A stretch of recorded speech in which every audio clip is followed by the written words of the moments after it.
We owe them one, and that's just something that's been sitting on everybody, mind since we came back from break. We owe them, and we walked away from that game, as we kind of left it all on the field. I don't feel like we left it all on the field because we should have murdered them guys, and they came out with that attitude as they were on top of the world, and this ain't no Cinderella story, so Got we coming humbled. for revenge. Yeah, they came out with that attitude and thought it was going to be a cakewalk. They saw the reports, 27 and a half points or whatever it was. And they got a rude awakening real quick. And I think it goes to show that the hype, the media train, all that, it only gets you so far. At the end of the day, you have to line up 11 guys against our 11 guys, and we'll find out who wants it more. And we'll see how far Instagram followers gets them. We all came here to play football, so at the end of the day, the millions of followers and fans that they then produced and got, and celebrities that then jumped on their side because of who Deion Sanders is, at the end of the day, Deion Sanders ain't playing. It's those players playing. So those players better back up on what they speak about. We're back. Welcome to the Shone Jackson Show. This is the college show this week, episode 18. Thanks for watching. Please like and subscribe and send it to your friends. Numbers are down on YouTube. They're up on the socials. Down on YouTube. Send it to your friends if you like the show. Thanks for watching, though. This is the rivalry college football needed. Colorado State, Colorado. Going to talk about that today. The drama, the players talking on both sides, and then some predictions of that game. Of course, predictions of the rest of the season for Colorado, where they stand currently, the way that's going. Going to do some previews of week 4 games this week, or week 3. We're in week 3. Week 3 games this week. Got LSU playing the Cox in South Carolina. Going to review that. Florida A&M, Oklahoma Tulane. Going to talk about the Texas-Michigan game and currently where the Texas Longhorns stand in the national standings. Oregon being overrated, and then on the other end of that, buying all the Tennessee stock that we can. So let's get right into it. This is episode 18. I'm glad you joined me. Let's start right there at the top. Colorado State versus Colorado, the rivalry we did not know that we needed here in college football. Let me pull back up my notes. Super excited for this game, actually.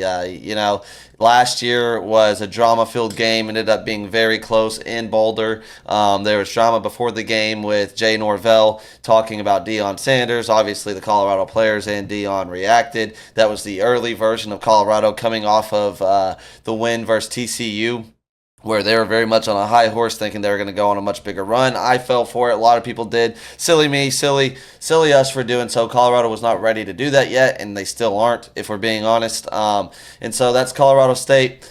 Torrey Horton, who is honestly considered to be the greatest Mountain West receiver in the history of the Mountain West Conference. That includes Devontae Adams, arguably the best receiver in the world today. He's being held hostage with the Raiders right now, so the stats don't show that the last few years, but he's still one of the best, if not top 3 receiver in the world as far as these eyes are concerned.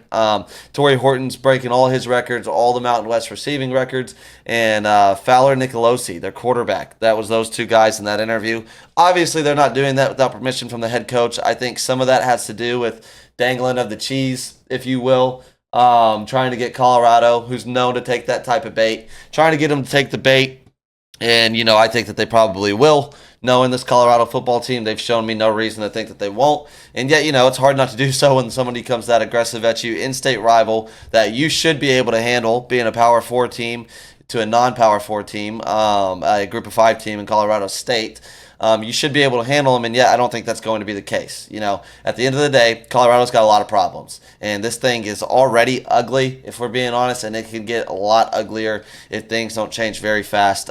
This team doesn't have an ounce of leadership on the team outside of Travis Hunter, and I don't think that he can really overcome the lack of leadership otherwise, and everybody needs to be accountable for that. I liked Deion Sanders my entire life. I bought into the Deion Sanders Colorado hype early on. I was rooting for it. I grew up with a Deion Sanders football autograph on my bedstand. I grew up playing defensive back myself. Everybody loves Deion Sanders. Everybody's dad loved Deion Sanders. You were shown Deion Sanders highlights, clips, this, that, and the other, whether it was from your dad, whether it was ESPN, whether it was anything. He was always around, and he was always likable, right? Well, not to everybody, but to me at least, he was always likable. So I thought this would really work, but Deion Sanders tried to cheat the game at Colorado, and that's something you can't do in college football or in sports in general. You can't cheat the game, or the game will cheat you. And he took a lot of shortcuts in recruiting.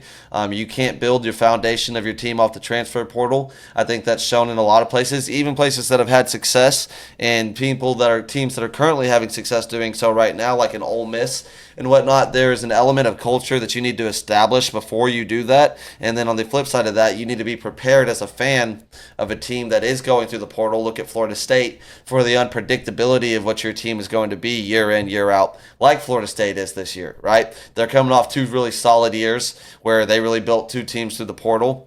But they were able to keep the quarterback in Jordan Travis that started for them on those teams. And college football is all about the quarterback position. And so it really worked out, right? You go this year, they're doing outrageous things like not doing the Tomahawk War chant on third downs anymore. They're playing music because a bunch of players transferred into Florida State. They don't understand the culture. They don't understand the nature of the war chant and what it means to the university and how that makes such an atmospheric difference in every single game since the beginning of time, at least my entire life of watching college football. And now they're playing songs on third down, destroying the tradition of the program. That's where you got to be really careful with building through the portal, and you see how that's going in Tallahassee right now. Well, in Colorado, they flipped their roster upside down twice.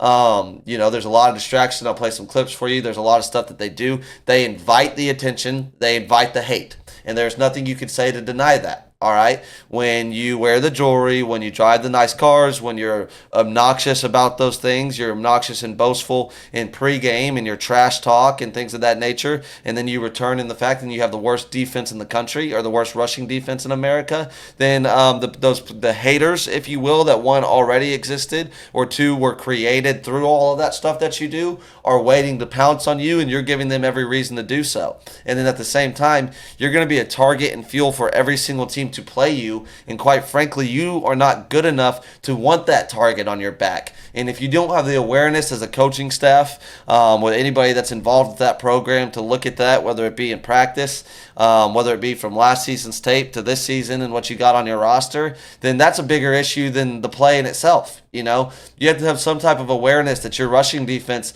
wasn't going to look like Texas or Georgia or Michigan or Alabama. You had to know, it's the worst in America. That's not a joke. That's literally the worst rushing defense in America, and they talk more trash than anybody.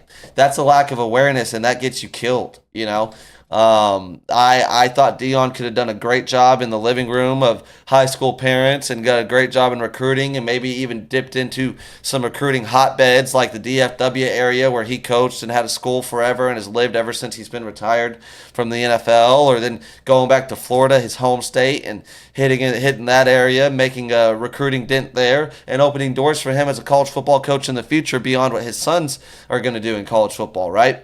But it seems to me that all Colorado has become is a program built around his children and Travis Hunter and designed to get them as much notoriety as they possibly can, to get them drafted as high as they can, get them as much NIL money as they can possibly get, and potentially maybe have some Heisman finalists in that, right? And they're not acting as a program. When you look at the programs that win championships, compete for not only national titles, but consistently conference titles around the Power Four or even beyond the Power Four, look at a Boise State, a Tulane, or a Fresno, or teams that consistently compete for their conference. The way they act, their goal is team-driven, and this is not a team-driven team. They got their Twitter ads on the back of their practice jerseys, all that stuff. It's all cool until you suck and you can't beat teams like Colorado State, all right? You saw the Texas Longhorns handle Colorado State, forced them into a situation where we really invited them into running the ball, getting them off of their brand of football. Fowler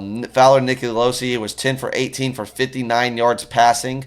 They had 25 carries for 106 yards, but like I said, there was a lot of exotic dime packages inviting them to do so. Torrey Horton was held to 5 receptions, 31 yards. All right, look at what Colorado does the following week against Northern Colorado. FCS program, I think they're part of the Big Sky. They're 0-2. They're not good. Colorado State beats them 38-17. Not like they just blew their doors off. Fowler Nicolosi goes 18-27, 202 yards.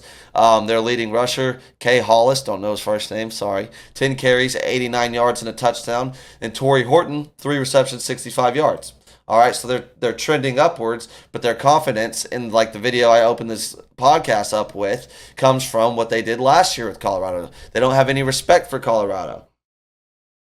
They got all the motivation in the world to play them. Colorado gives that naturally, right?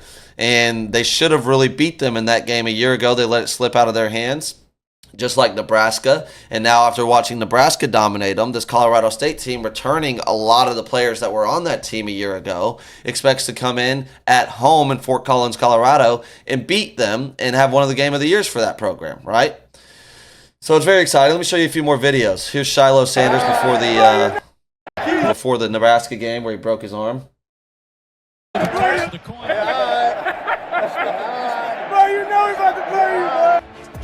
But we know we're about to roll you. See, that's crazy. The worst rushing defense in America at the coin toss saying, boy, you know we're about to roll you.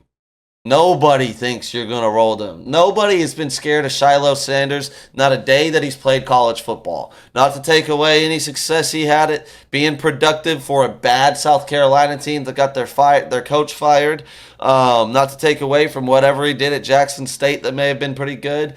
Nobody's scared of Shiloh Sanders or the Colorado defense. That's an objective fact. You don't strike fear in anybody. This isn't a world where you can fake it till you make it. You either are or you aren't. And the film shows that. The competition on the field shows that. When they hit you, it shows that. Let me show you the rest of the video.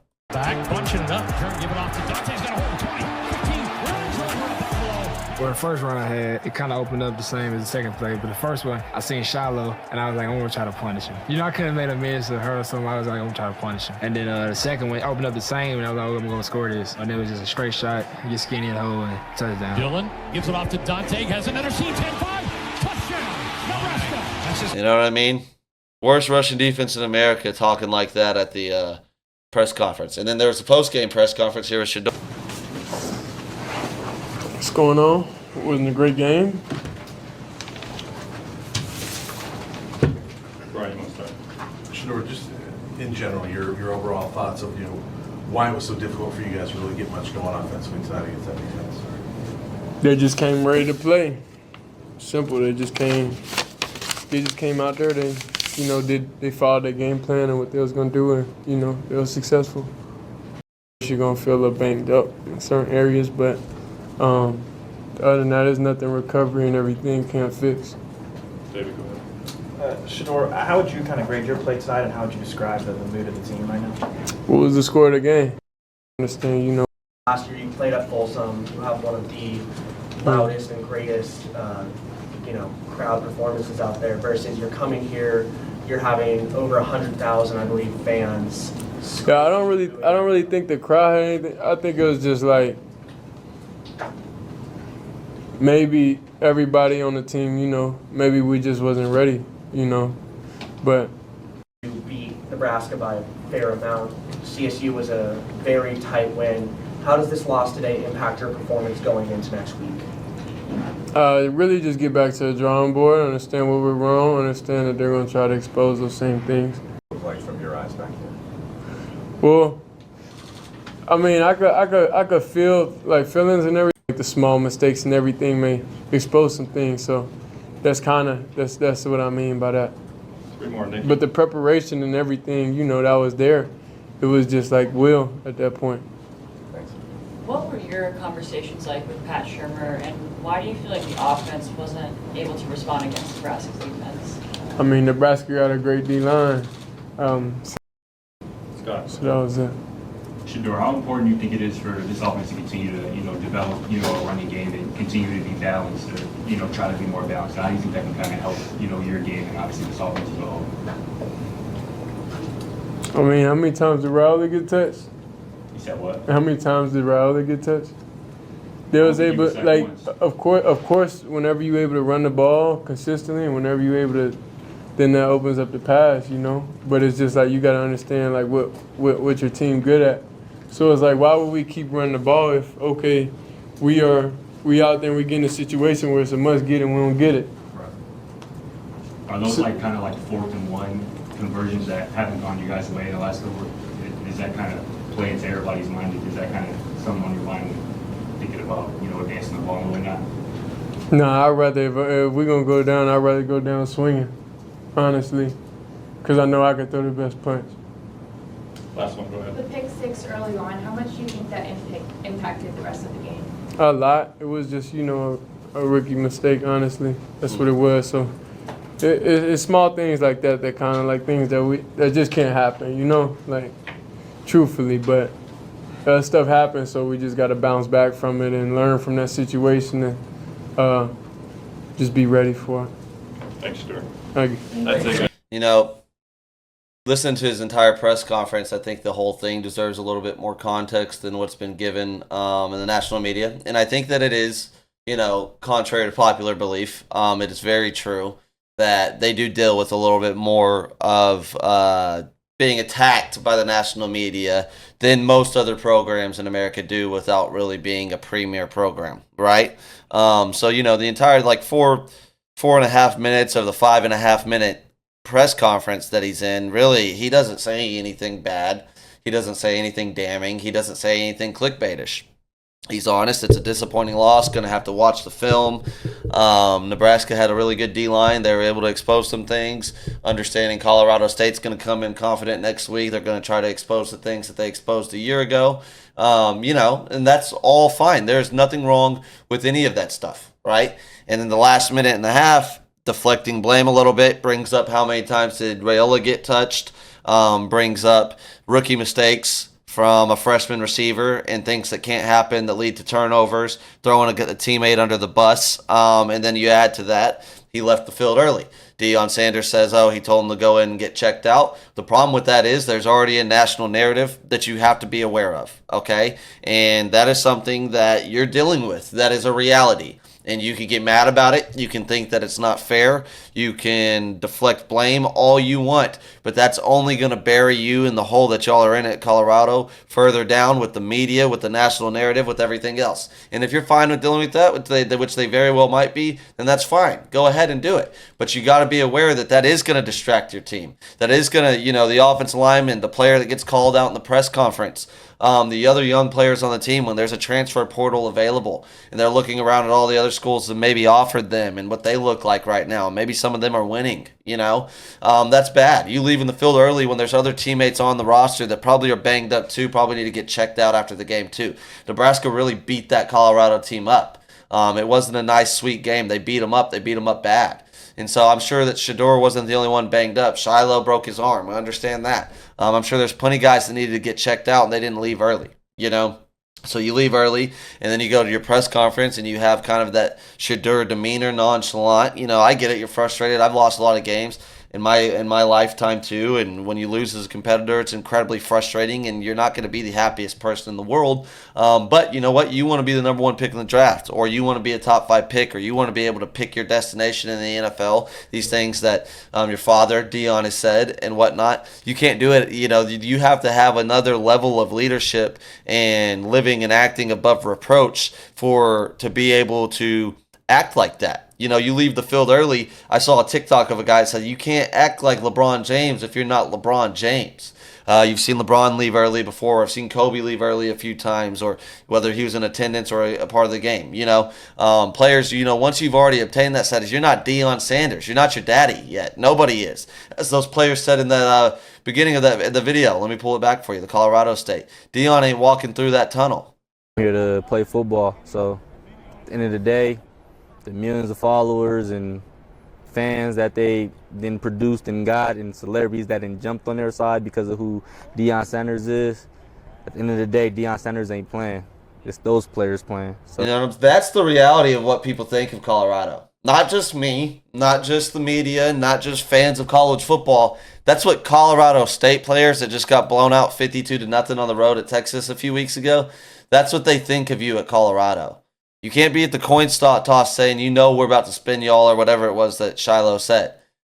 You can't be talking like that. You got the worst rushing defense in America. Colorado State is doing pregame interviews saying that they're going to murder you. That's a quote. Saying that they owe you one, that your Instagram followers won't help you, and your dad's not running through the tunnel for you playing that game. Y'all got to play the game. So let's see if you can back up your talk. That's what Colorado State thinks about you. Mountain West Colorado State.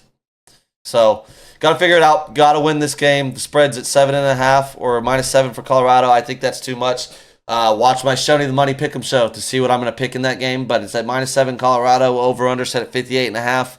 I'll give you my thoughts on that on my Pick'em show. But that's a great, exciting game. At the very least, it's going to be must-watch television. Colorado State. That game kicks off at 6:30 p.m. night game. So that's exciting. Let's move on to the next game on the topic list. LSU versus South Carolina. Let's pull up what I got on LSU South Carolina in my notes. So first and foremost, this is a must-win for the LSU Tigers. And you know what? South Carolina can maybe look at it that way too. South Carolina came in with Shane Beamer really arguably on the hot seat going in this year. They start off 2-0. I think they had a shaky start in game one. Who did they play? Old Dominion. They barely beat Old Dominion 23-19. And then they turn around with a very impressive win against Kentucky. Now, Kentucky, one of the points I got here is Kentucky may just be bad. All right, I think that's a very strong possibility. Brock Vandergrift went 3 for 10 for 30 yards and an interception. I watched bits and pieces of this game. I am about sick and tired of Mark Stoops' bullshit at Kentucky. That Kentucky's not really on the topic of discussion list today. But Mark Stoops, this has got to be it for him if he doesn't do something beyond what he's always done. They don't have the schedule of the SEC East that they used to have, where they can skate by on the weak side of a conference being more talented with more NFL talent on their defense and defensive front than most of the teams that they play, and get by on 8-9 wins a year and some bogus bullshit, maybe a close loss to a team that's supposed to be good or is good. They got by on that for 10, 15 years, however long it's been that Mark Stoops has been there. And you know what? I'm tired of it. I think Kentucky's a good job. I think that's a team that can win, and they can get better quarterback play than they've got in the last 10 to 15 years. What's the best that they've gotten? Will Levis? Go look up Will Levis's Kentucky numbers. They're not blowing anybody out of the water. All right? Figure it out if you're Kentucky. But other than that, Sellers was 10 for 14 for 166, 2 touchdowns and an interception. Young quarterback. I think he may struggle in this game against LSU. That's going to be a big thing that LSU needs to cause Sellers to struggle, get a lot of pressure on him. Shut down the running game that really hasn't done anything for South Carolina, kind of like LSU. That's a big point in this game. Who establishes a running game? If anyone establishes a running game, if it comes down to a QB battle, you have to think you're favoring LSU here. But the freshman, Dylan Stewart, is an absolute monster. All right. That's one of the points for South Carolina.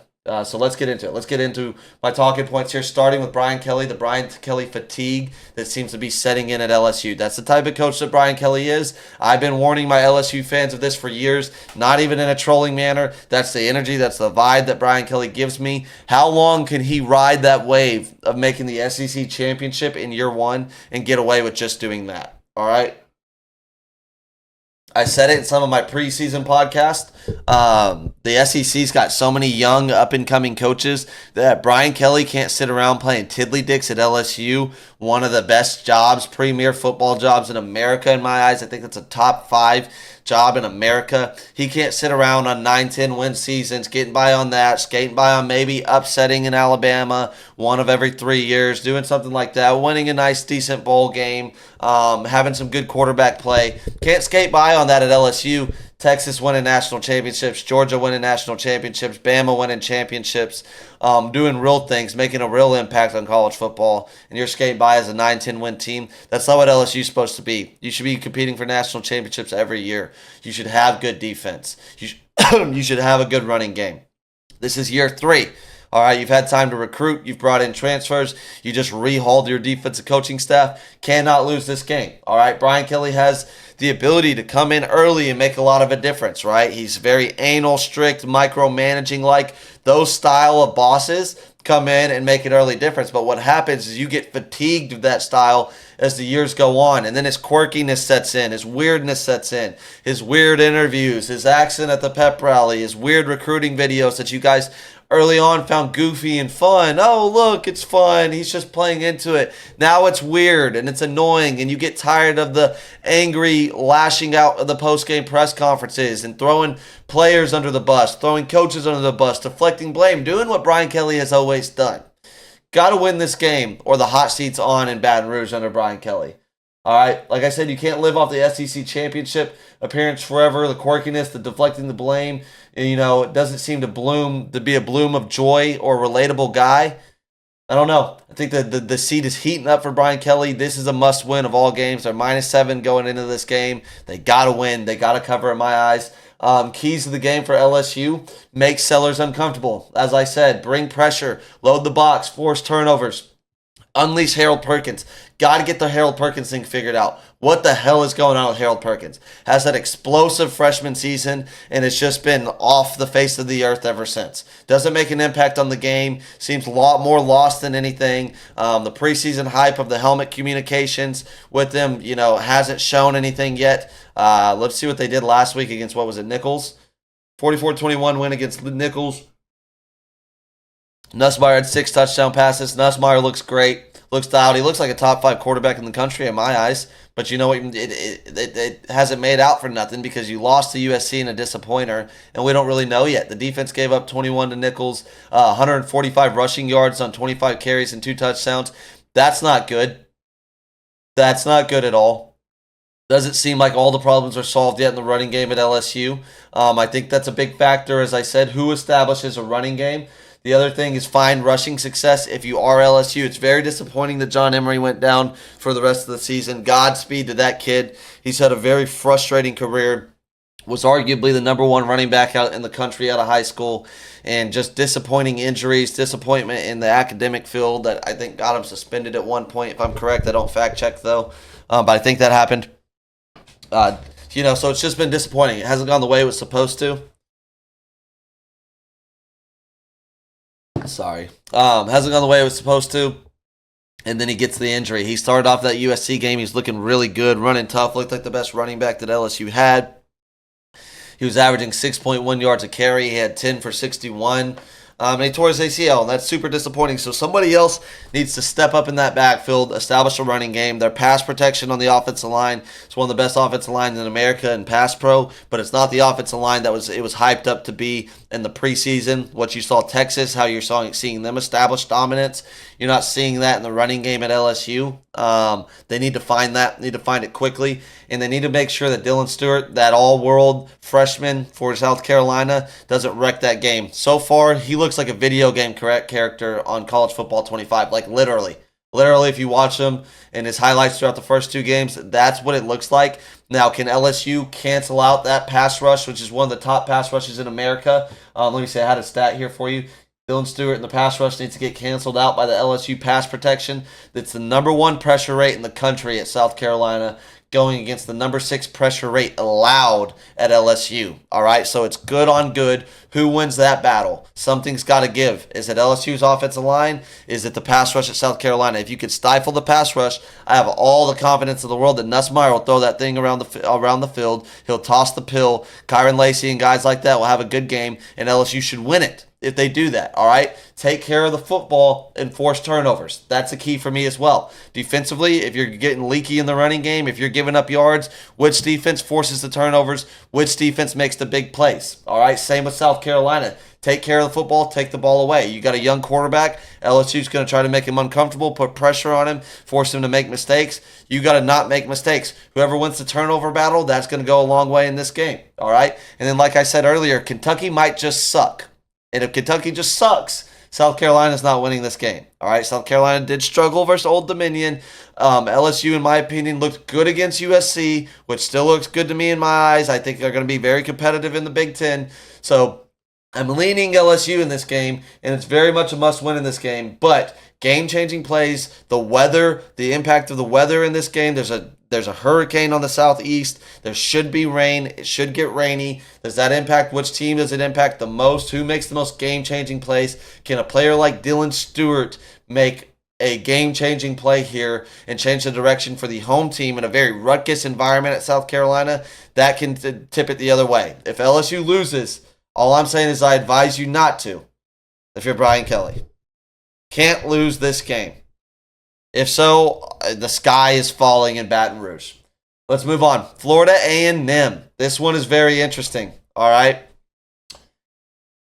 Both programs, A&M's got a first-year coach in Mike Elko, so it's not necessarily the same situation as Billy Napier having the hot seat that he has, but this is a make-or-break game for both programs this season, and it's very important to know.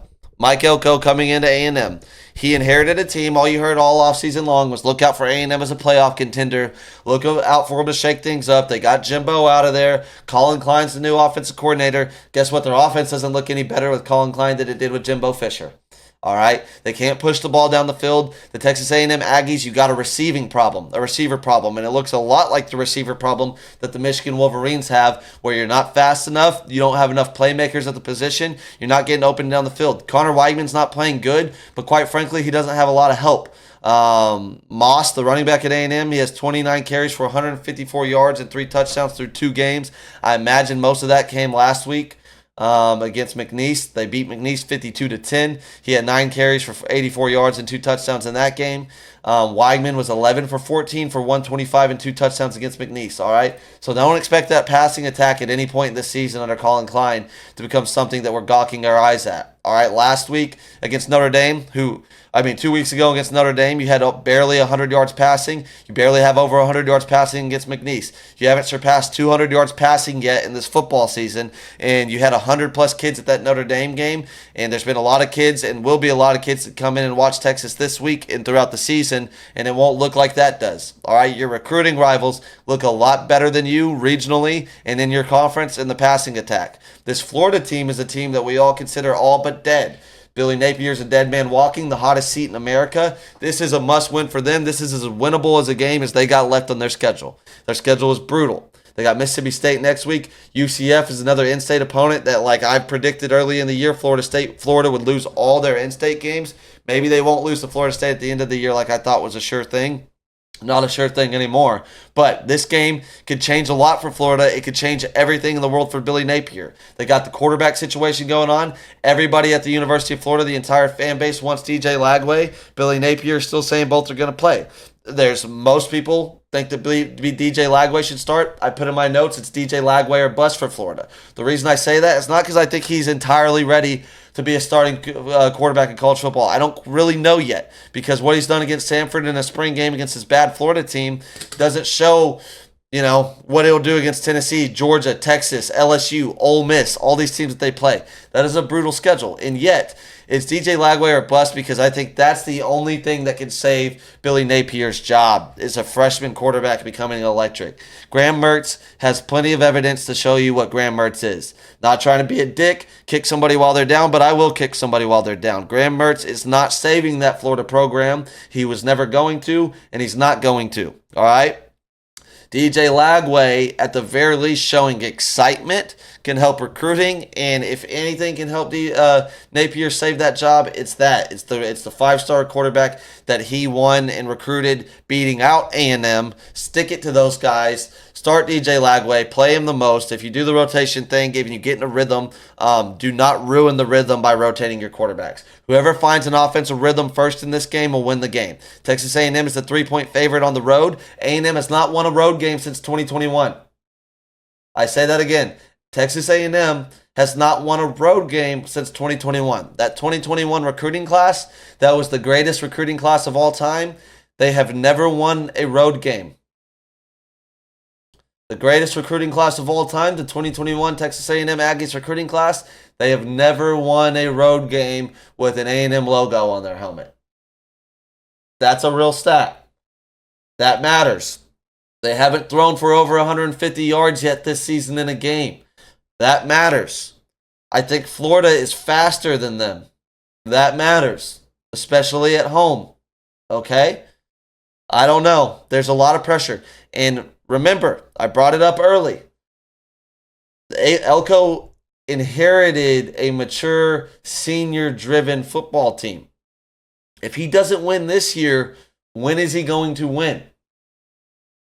How are you going to convince recruits to commit to an A&M program that is struggling to throw for 150 yards a game, has been struggling to do that for 4 years in a row now?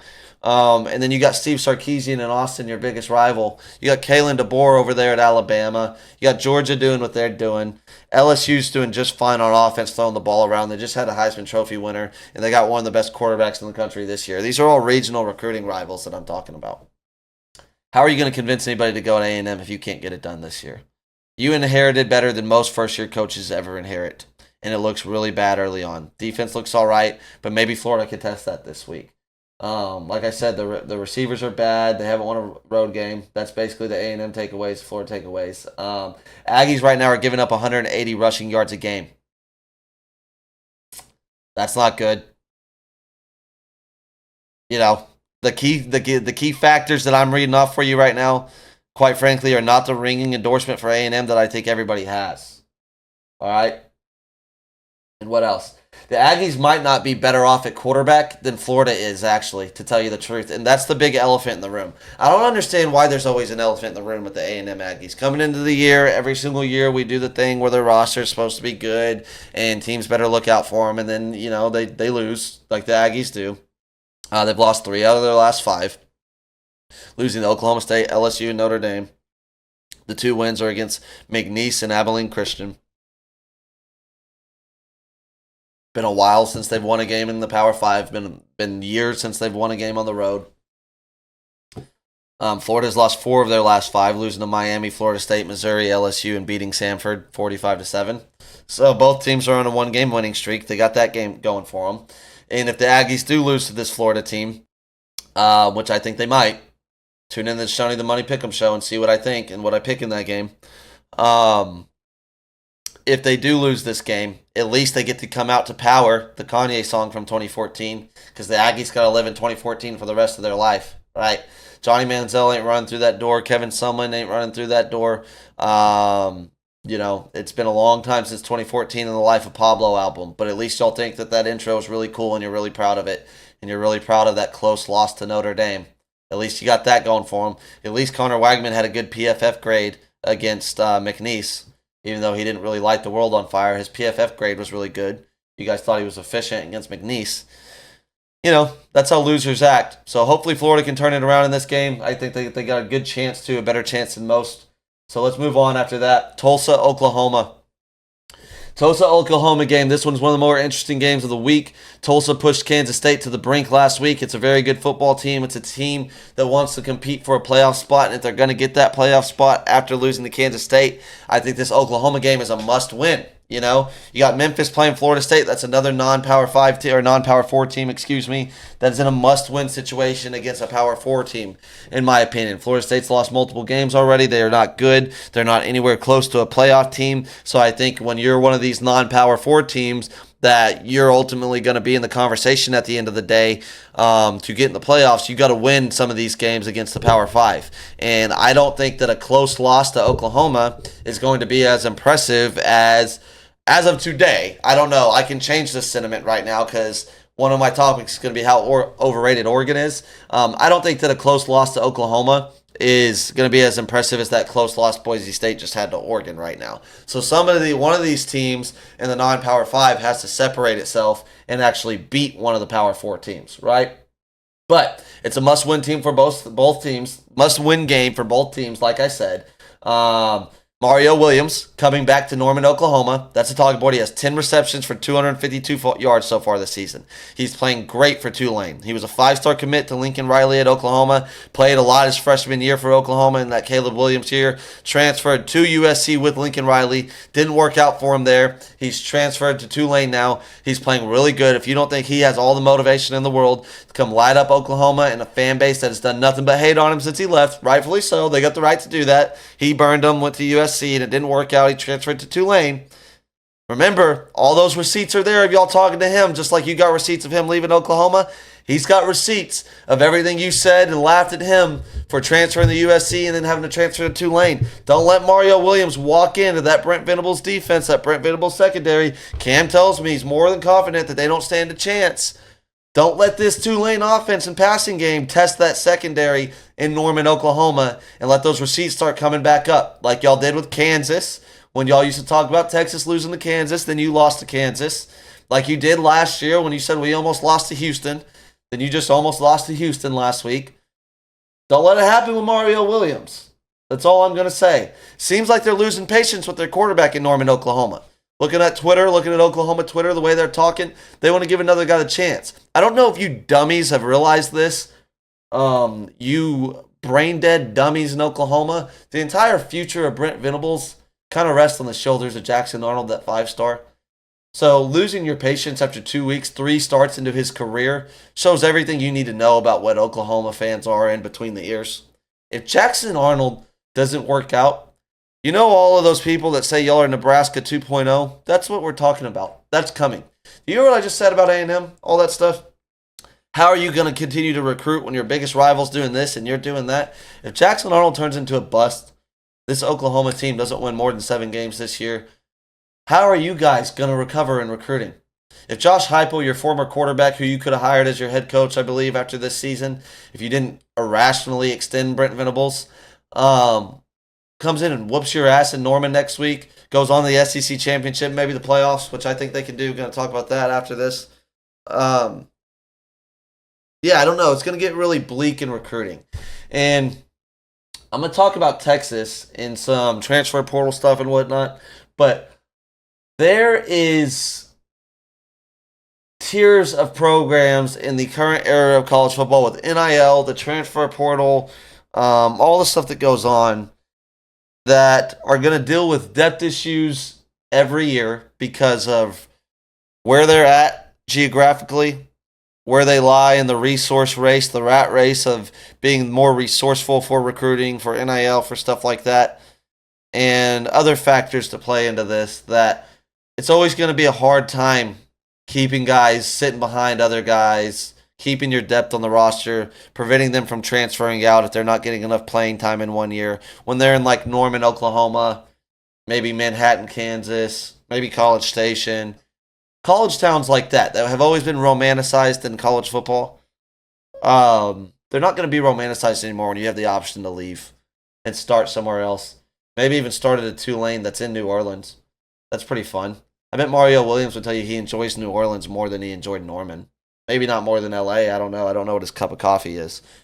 But that's going to be a problem. And if you're not winning games, that only gets worse. So I just warn you of that when y'all are asking for Jackson Arnold to get pulled. That may be coming. All right. What else did I have on that? I don't know. It's set at minus 13 for Oklahoma right now. It opened up at minus 14.5. Money's coming in on Tulane. The point total, the over-under, set at 46.5. I don't know. Tune in to the Shonee the Money Pick'em show for my official pick on the game. But this is dangerous for Oklahoma. They got Tulane this week. They struggled against Houston last week. Tennessee is on deck. Tennessee looks like a national title contender, not just an SEC championship contender. So Oklahoma needs to figure it out very quickly on offense because that defense is going to carry them through the SEC. Got Tennessee, Auburn, Texas after this week.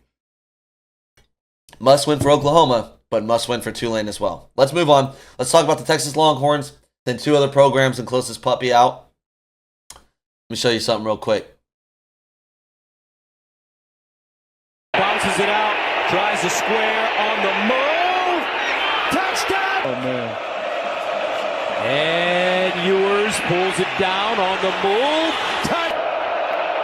Ewers steps up on the move. Caught. And Ewers sprinting out. Squares. Throws. That's just Quinn Ewers going off in the big house. Quinn Ewers transferred to Texas a few years ago from Ohio State. Quinn Ewers beat Michigan before Ohio State has beat Michigan since he walked out of those doors in Columbus. If Ohio State had Quinn Ewers these last few years, they would have beaten Michigan. They would have probably won a national championship by now.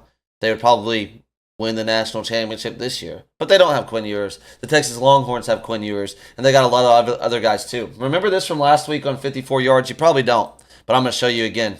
The protection being set by fifth-year center style defense that he likes to play. Going into next week against Michigan, I think it's going to come down to really a few things here. Everybody's going to talk about the run game at Michigan versus Texas defense, or can Texas establish the run? I think Wink Martindale in his first year in Michigan, it'll come down to Sark and Quinn in the offense versus Wink Martindale in that aggressive style defense that he likes to play. So it's going to be heavy on the RPOs right out the gates. We're going to try to crush them on RPOs, and that's part of Sark's offense regardless. But the protection being set by fifth-year center Jake Majors and Quinn Ewers, if they consistently set the protection correctly, then Michigan's going to be in a lot of trouble with Wink, who, mind you, for what it's worth, not for nothing, basically got fired from his last 2 jobs in the NFL. So, what did I say? Heavy on the RPOs, too fast, too strong, too physical. Quinn Ewers and Jake Majors setting the protection against Michigan. Against Michigan. Guess who was the SEC Player of the Week, Offensive Player of the Week? Jake Majors.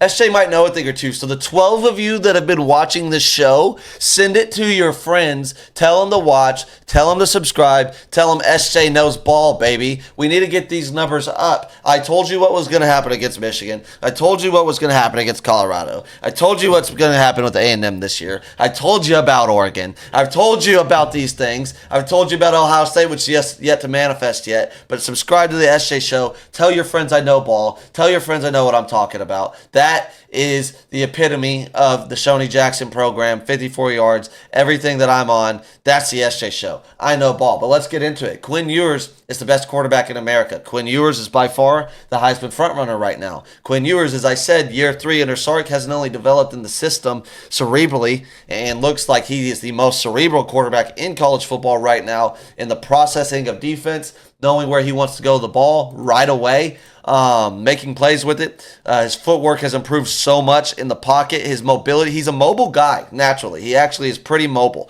pretty quick, pretty fast. He can run around a little bit. But he looks more like Tom Brady in the pocket, your elite older quarterbacks, Drew Brees, Tom Brady, the way they were always able to maneuver the pocket with their footwork and buy time so they could pass down the field. Quinn Ewers has finally taken that step in a major way, the way that we've been anticipating him to do so in his development at Texas. And now he's an absolute cheat code. Sark and this offense are getting to the line of scrimmage quick with the helmet comms, getting the play call in quick, and he is able to, Jake Majors, the depth along the offensive line, the experience along the offensive line, set the protection, get in the right play over and over again, make the right decisions, and dominate.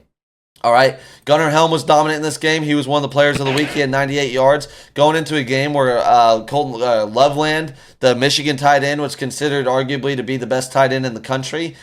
We go into that game, and he wasn't the best tight end in the big house that day, not last Saturday. Gunnar Helm was. Gunnar Helm looks like one of the best tight ends in the country. Looks like he's going to play his way into the NFL this year the way J.T. Sanders did a year ago. Gunnar Helm's an absolute stud. Like I said, the offensive line, Jake Majors. The Texas defense, get a load of the 5-star phenom Colin Simmons right here. Colin Simmons is going to be very good.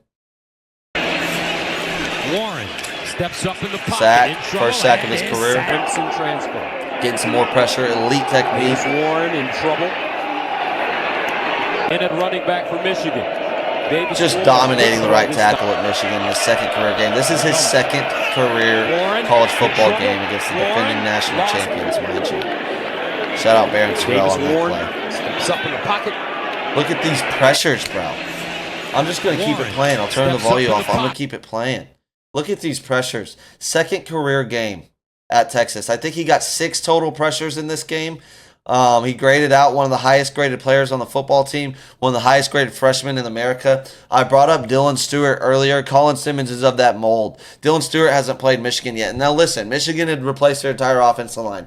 This isn't the Joe Moore award-winning offensive line that Michigan had a few years ago. It's not as good. But the fact of the matter is this kid was playing high school football this time last year, and now he's doing this on the biggest stage of college football, and he's only going to get better. His technique is beyond his years. This is pro. He trained trains with one of the best trainers in the country. Look into it. Do your research. Colin Simmons is refined beyond his years, and he has the freakish tools of a 5-star prepared to play right now. Him, Trey Moore, who hasn't had the sacks in the stat sheet yet, did nothing but put the tackle into the lap of the Michigan quarterback all game. Let me see what Colin Simmons' stat line was. 6 QB pressures versus Michigan last week. It's the most by a true freshman edge versus an AP top 25 opponent in a game since 2022. Colin Simmons is an absolute monster. I believe Harold Perkins was the guy that did that in 2022. Talked about Harold Perkins earlier. He's disappeared. I hope they're able to find that again at LSU. I'm rooting for Harold Perkins.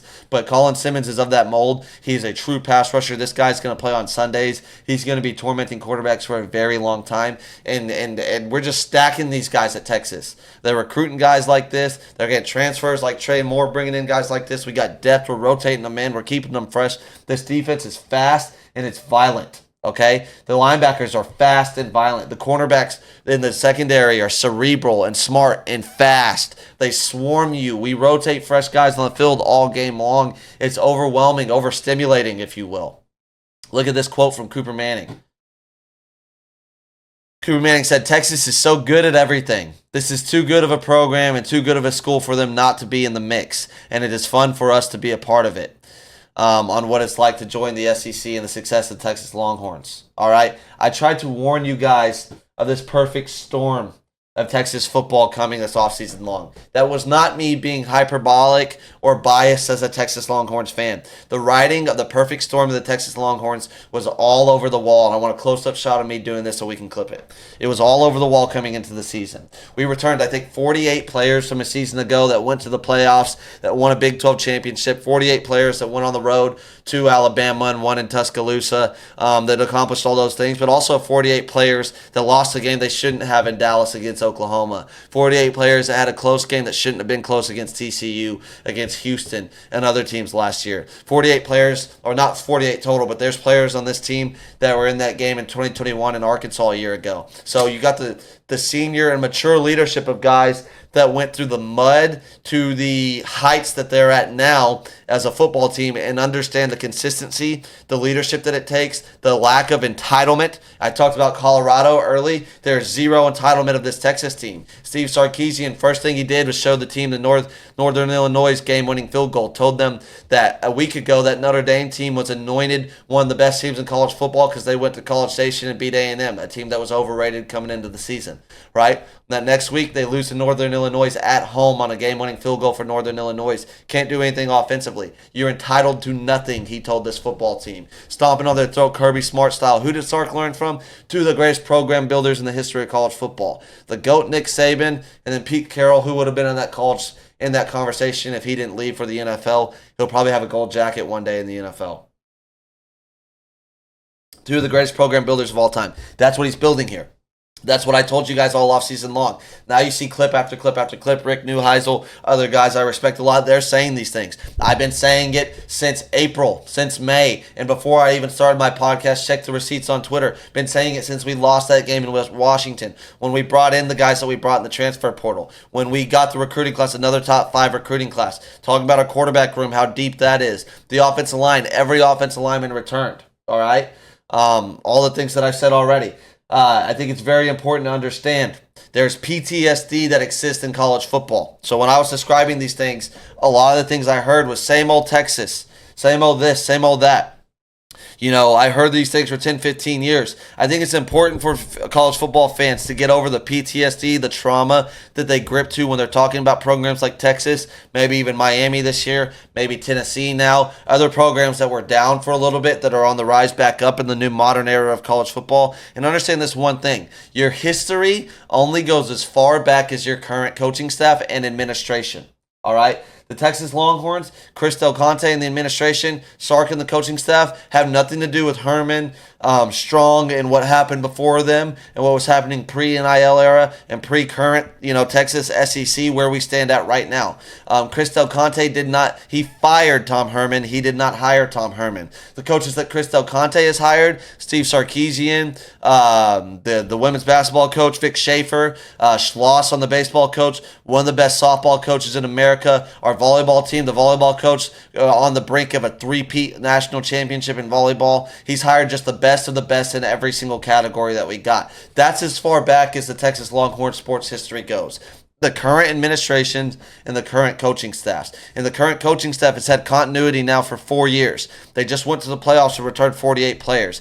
They got a quarterback of the mold of Aaron Rodgers and Matt Stafford, one of the highest rated players in the history of modern recruiting, in Quinn Ewers. They got another one of the highest rated players in the history of modern recruiting, and Arch Manning sitting behind him.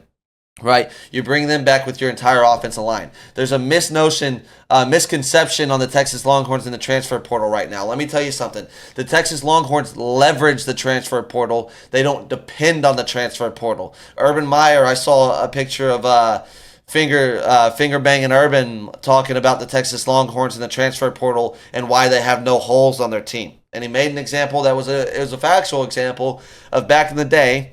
He was talking to Charlie Strong, who was his defense coordinator at Florida. He was like, if we went through the spring and our left guard was bad, well, when the season started, our left guard was bad. You couldn't address it in the transfer portal and fix it. Texas had 7 starters on their team that came from the transfer portal in that game versus Michigan. Well, let me tell you also what Texas had. Their entire offensive line was recruited out of high school. Their entire secondary, pretty much outside of the safety room with Makuba, was recruited out of high school. Every corner, Jade Barron, Malik Muhammad, Jalen Gilbo, all out of high school. Their last stop before Texas was their high school football teams. All right, that was Pflugerville, Conley, South Oak Cliff, and where's Gilbo out of? Fort Worth, I believe. Maybe wrong on that. Not going to fact check it. This ain't a fact checking podcast. But they all came to Texas out of high school. Quinn Ewers, yeah, he technically transferred from Ohio State, was originally committed to Texas. That was the Tom Herman debacle. You know, do your research. That's well documented because it easily ended up out of Texas out of high school, but never started the game anywhere else but Texas. All right.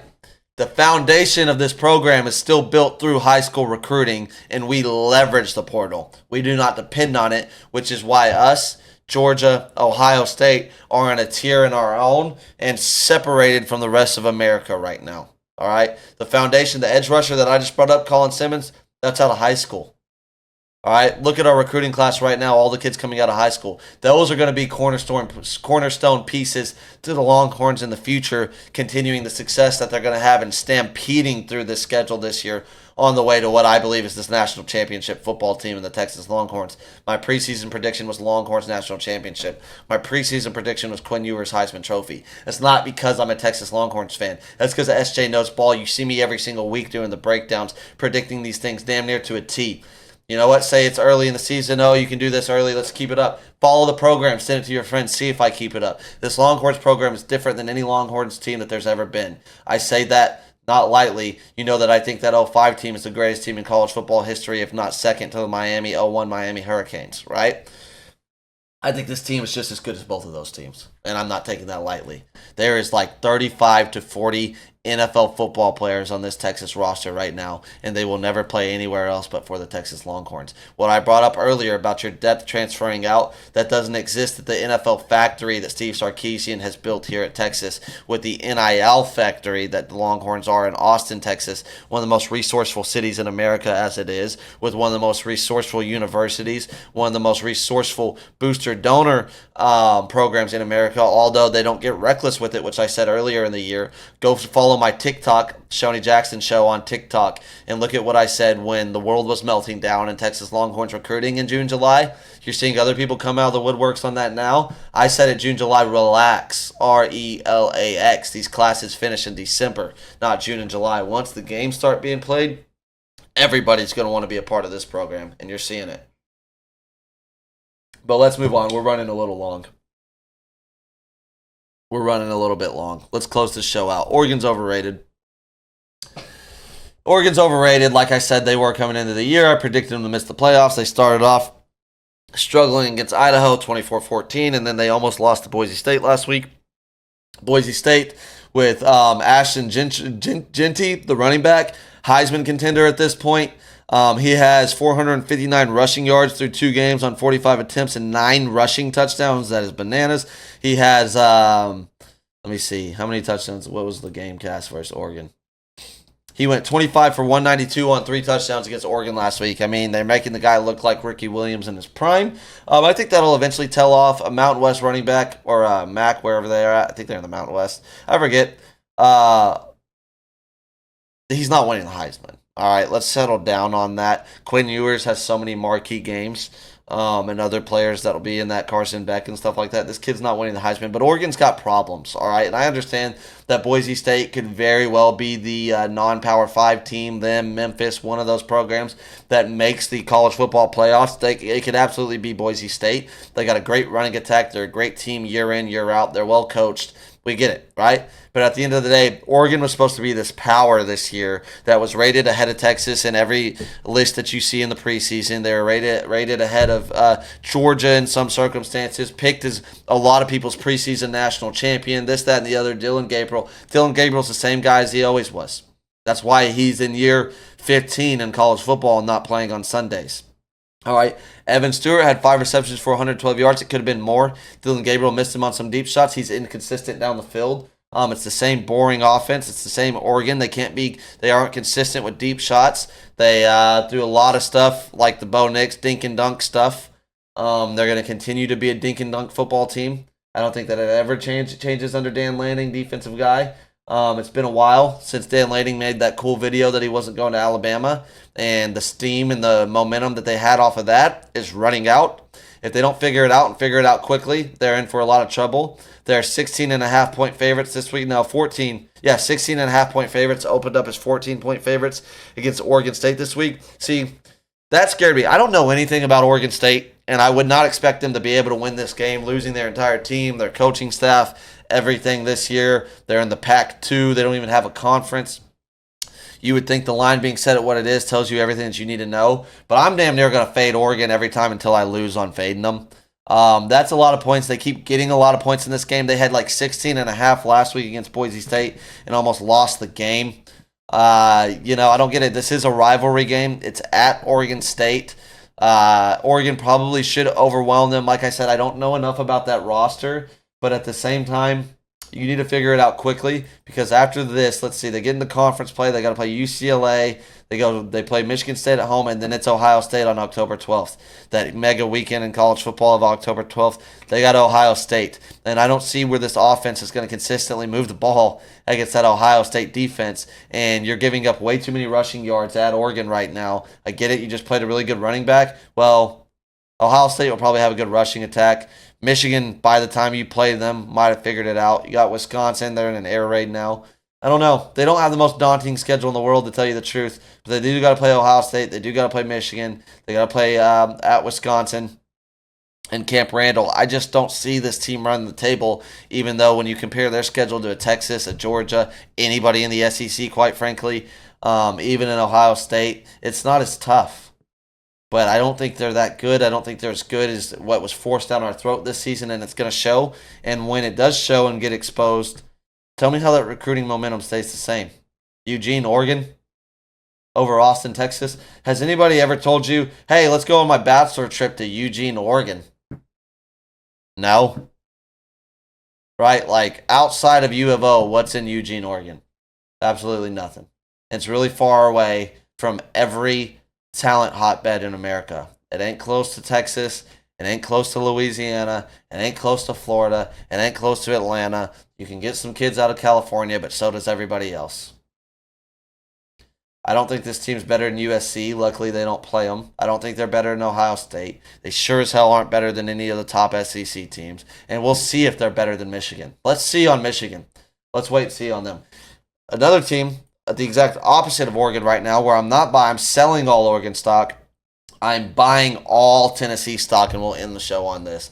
Buy as much Tennessee stock as you can. I don't only think that Tennessee is an SEC championship contender. I think that they're a national championship contender. All right? I think that they're a legit national title contender. One, their schedule is very winnable. They can win every single game on their schedule. And I mean every single game. They can go undefeated, and I would not be shocked. They just beat the dog piss out of NC State, which was one of my bets of the week last week. So make sure you turn in to the Shonee the Money Pick of the Week, Shonee the Money Pick'em show this week. I'm dropping that today as well. Make sure you tune into that. I'm gonna record that right after this quickly. But But Tennessee, buy all the Tennessee stock in the world. Nico Imamaliva, 5-star freshman quarterback with Josh Heupel. Josh Heupel has already shown you what he can do with the quarterback offensively. They beat NC State 51-10. That veer and shoot offense. Sampson had 20 carries for 132 yards and 2 touchdowns. They're going to run the ball through teams. They're going to throw it right over your head, and they got a quarterback that can run all over you as well. He had 2 touchdowns and 2 interceptions against NC State. That's a freshman stat line right there. 211 passing yards. Let's see what his rushing totals were. Can't find his rushing totals. Oh, here we go. Rushing. He had 8 carries for 65 yards. So dual threat quarterback in Nico Imamaliva, one of the top freshmen in America, redshirt freshman starter. He's only going to improve. And I will tell you one thing. Take the Tennessee money line against Oklahoma while they are still the underdog, because before that game kicks off next week, I promise you they will be the favorite. They play Kent State this week. They'll put 60 points on Kent State probably. I literally project 60-plus points on SEC Network at 645. Buy your Tennessee stock. Take the Tennessee money line next week against Alabama. They're a true SEC contender. They got a legit defense with true NFL guys on that defense. With the transfer portal and things, the way I talk about Ole Miss, Tennessee's going to be the same way, where now they can get the guys up front that otherwise they couldn't get from Georgia, Texas, Ohio State, LSU, and teams that recruit all those guys. Now they can through the transfer portal. And so Tennessee is not going anywhere. They got a redshirt freshman quarterback, so they're going to have him starting multiple years for Josh Heupel in that veer and shoot offense that's highly regarded. Very, very good. Tennessee is all the way back to the 90s Tennessee that those fans loved so much. So get used to Rocky Top. Get used to them being at the top of the SEC, competing every single year, compete for playoff spots. I fully anticipate Tennessee to be a playoff team this year. They got Oklahoma, then they got Arkansas, Florida, Alabama, Kentucky, Mississippi State, at Georgia, UTEP, Vanderbilt. Every game on this schedule is winnable except maybe Georgia, but I think that they can compete in that game and compete against anybody in the country. This is the Shone Jackson Show. Thank you for tuning in. I had a great time today. Please send it to your friends. Like and subscribe. I love y'all more than you know, but not as much as you think. Have a good day and God bless. Get ready for the Shone the Money Pick'em Show. Goodbye.